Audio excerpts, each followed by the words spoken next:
क्या किसी कमजोर गरीब को उठाना गुनाह है? क्या उत्पीड़ितों से प्रेम करना पाखंड है? यदि आप कहते हैं कि ये सभी चीजें सामान्य रूप से रूपांतरण हैं, तो इसका मतलब है कि आपके पास बिल्कुल भी विवेक नहीं है।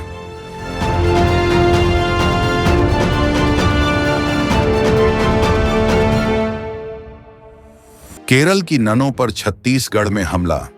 छत्तीसगढ़ के दुर्ग रेलवे स्टेशन पर केरल की सिस्टर प्रीति मैरी और सिस्टर वंदना फ्रांसिस 3 युवा आदिवासी लड़कियों को आगरा ले जाती हैं। उन महिलाओं के लिए रोजगार, गरीबी से मुक्ति और एक सम्मानजनक जीवन उनकी पहुंच के भीतर है।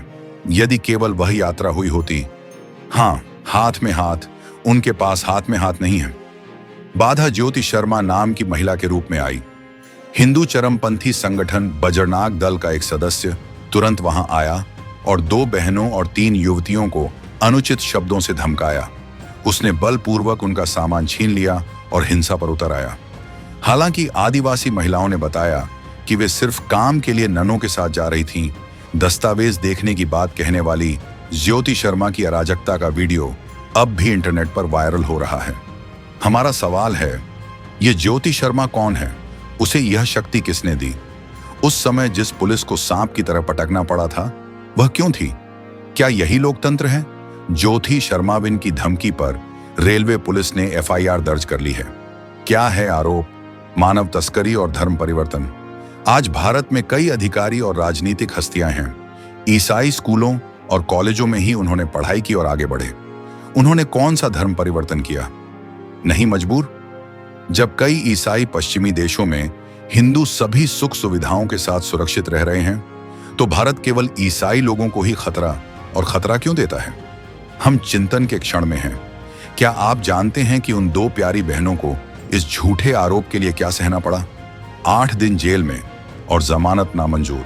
सबसे बढ़कर अधिकारी अपना मुंह खोलने से इनकार करते हैं, लेकिन ईसाई समुदाय इस अन्याय के खिलाफ एकजुट हो गया।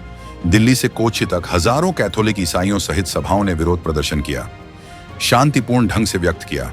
नतीजा यह हुआ कि आधा अधूरा न्याय मिल सका, यानी अरुद बहनों को सशर्त जमानत पर रिहा कर दिया गया है। भारत नाम से एक धर्मनिरपेक्ष देश है, लेकिन छत्तीसगढ़ जैसे कई राज्यों में हम जो देखते हैं वह एक अमानवीय सांप्रदायिक प्रवृत्ति है। छत्तीसगढ़ में ईसाइयों के अंतिम संस्कार में बाधा डालना, चर्चों को ध्वस्त करना और ईसाइयों की पिटाई जैसे अत्याचारों की कोई कमी नहीं है। आज इन प्रिय बहनों के साथ जो हो रहा है वह सिर्फ अन्याय नहीं है, बल्कि धार्मिक चरमपंथी संगठनों की अराजकता, ईसाइयों का दमन और एक निश्चित राजनीतिक व्यवस्था के दबाव में ध्वस्त हो रही कानूनी व्यवस्था है। हम मसीह के शरीर के रूप में एक बहुत ही महत्वपूर्ण समय पर हैं, जब हमें प्रार्थना में एक साथ आने की आवश्यकता है। प्रभु, हम छत्तीसगढ़ में केरल की पीड़ित बहनों के लिए न्याय की प्रार्थना करते हैं। देश में ईसाई अल्पसंख्यकों के खिलाफ हिंसा खत्म हो। आपकी कृपा से छत्तीसगढ़ राज्य शीघ्र ही एक महान पुनरुत्थान के लिए तैयार हो जाए। आमीन।